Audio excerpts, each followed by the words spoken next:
Bonjour et bienvenue, je suis Géraldine Massard et dans une série d'épisodes, je vais te partager mon expérience de cet été 2025 où j'ai marché pendant une semaine sur le chemin de Saint-Jacques-de-Compostelle entre Le Puy-en-Velay et Aumont-Aubrac. Aujourd'hui, je réponds à la question: quel sac prendre pour faire Saint-Jacques? Ah, le sac, les sacs! Un sacré sujet quand tu prépares Saint-Jacques-de-Compostelle. Concernant le port de ton sac, tu auras le choix de le porter toi-même durant toute ta journée ou de le faire porter par la malle postale jusqu'au gîte suivant si tu dors en gîte. Attention toutefois, tous les gîtes n'acceptent pas d'accueillir les pèlerins qui choisissent cette formule de voyage, donc renseigne-toi bien lors de tes réservations. Concernant le choix de ton sac, je te conseille vraiment de l'essayer avant de l'acheter. En effet, il y a plein de modèles différents. Ceux adaptés à la morphologie des hommes, ceux adaptés à la morphologie des femmes, et puis aussi différentes tailles de sacs par rapport à la grandeur de ton dos, selon que tu sois petit ou grand, bien que certains modèles de sacs permettent un réglage à ce niveau. Tu trouveras aussi des sacs avec différentes capacités ou litrages selon ta façon de voyager, plus ou moins en autonomie. Aussi des modèles avec plus ou moins de poches de rangement et des sacs avec des poids à vide très différents, notamment s'ils comprennent une ossature métallique. Le tout est que tu te sentes bien en l'ayant sur le dos. Concernant le poids de ton sac chargé, tu entendras souvent dire que ton sac de randonnée doit peser maximum 10% de ton poids corporel. Donc pour moi qui pèse 65 kg, ça représentait un sac de 6,5 kg. Il te faudra tenir compte dans ce calcul du poids de ton sac lui-même et du poids de ton eau. Mais en allant à l'essentiel, quand on dort en gîte, c'est possible de se rapprocher de ce poids idéal.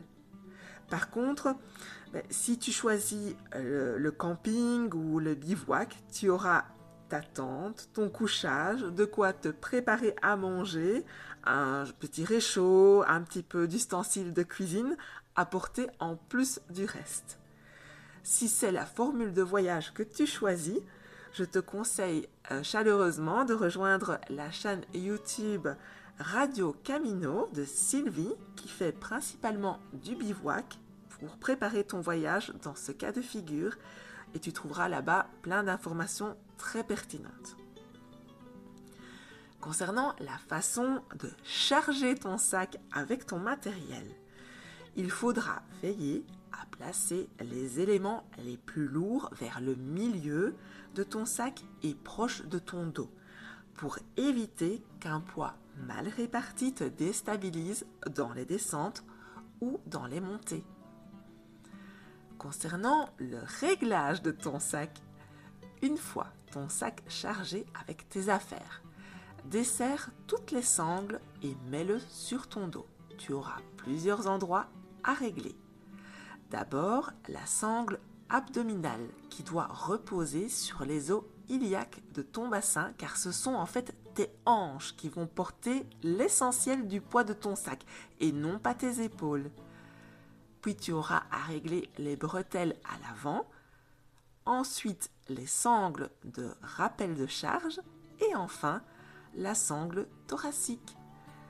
Chaque réglage est important pour assurer ta sécurité et ton confort.